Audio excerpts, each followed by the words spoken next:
જે તે એવા લોકો સરકાર અને સંવિધાનના આશ્રય ઉપર બેઠા છે. આ આપણને સુખી કરશે.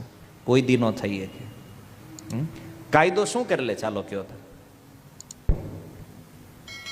તમારો દીકરો, તમારી દીકરી 20 વર્ષ તમે એને પાલન કર્યું છે, તમે એનું પોષણ કર્યું છે, પણ એ જાતે ક્યાંક નિર્ણય કરીને વિવાહ કરી લે ને, તમે કાંઈ ન કરી શકો એને.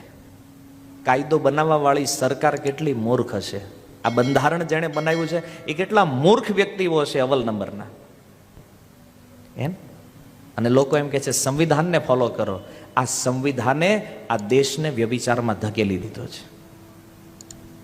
સંવિધાન ધર્મના આધાર ઉપર હોવું જોઈએ.